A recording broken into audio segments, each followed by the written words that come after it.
20 of the One Hole Designer tutorial series, and I am so thrilled because I finally got to add my lake. That's what we did in the last episode. You can kind of see it there. So the last episode was talking about using the sculpting terrain to go down to make a lake. And in this one, I'm going to talk about what the various brushes will do when you go up, and then I'm going to sculpt this other side of the lake real quick. And then I'm gonna sculpt these bunkers and give them some shape, just so they're framing the green here. So let's go to a different part of the course here to talk about that.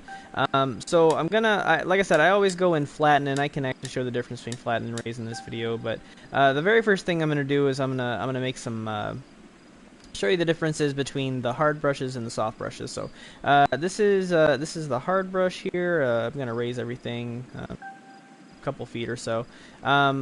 This is gonna leave it completely completely flat up top, and then there won't be a whole lot of difference between the surrounding land and where it meets up, and it gives you this kind of cliff-like look. There are many brushes that give you this kind of look without being so flat, but basically the hard brushes are going to give you a really jagged cliff type look when you do that. So the next brush here, raise that 100 feet. As I'm doing this, they're just going to become more gradual.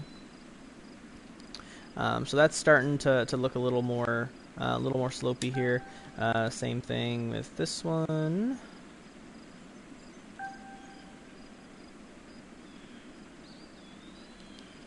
You can tell the differences, or you can see the differences between them there.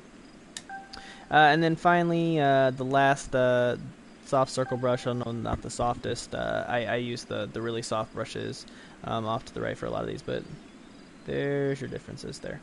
As you can see, this is probably where it starts to look realistic. That's more hilly, and finally very hilly. Those were all very drastic mountains too, so you wouldn't be using those all the time. We're going to be doing very small increments today.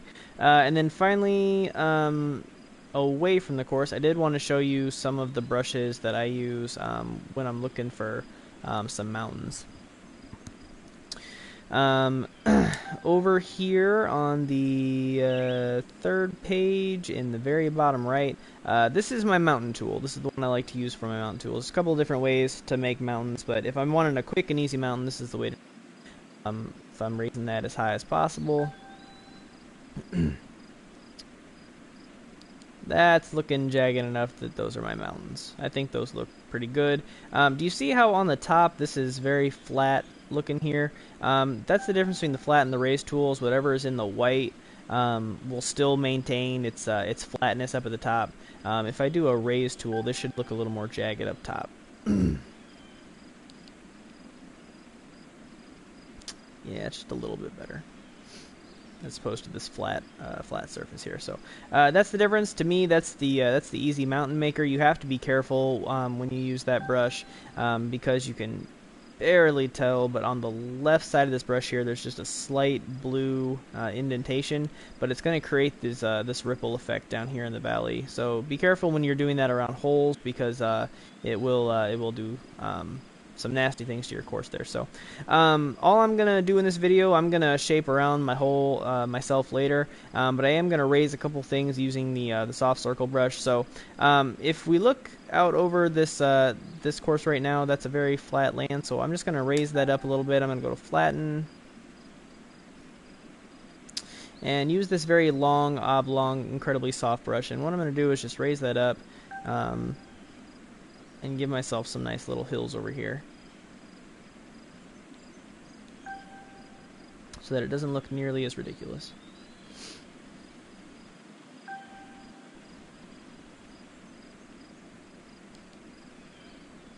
Incredibly easy, and now it doesn't look so silly. If I wanted to give myself some sharper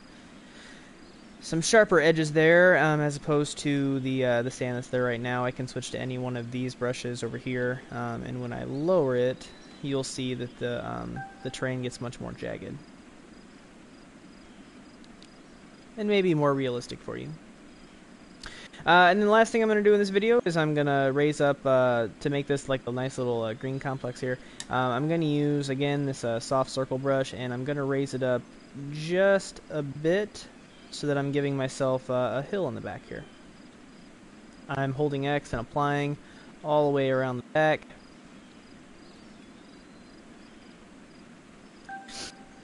Giving those bunkers some shape and some character, and giving this hole a little bit of character too.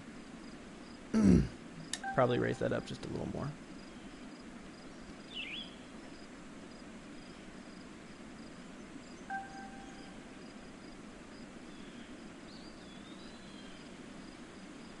And that's it. There you have it. That whole, or this video was pretty quick. We didn't really change a whole lot. I just added some banks across on the side there that I may take down later, depending on how I like them. I did it all pretty quick. And then we just went through the various ways of making mountains and raising your terrain up. So I'm now gonna go through and do a couple of hills just off to the side here. But the next couple of videos, we'll finally start to raise the trees and make some rolls in the fairway here. So till the next video.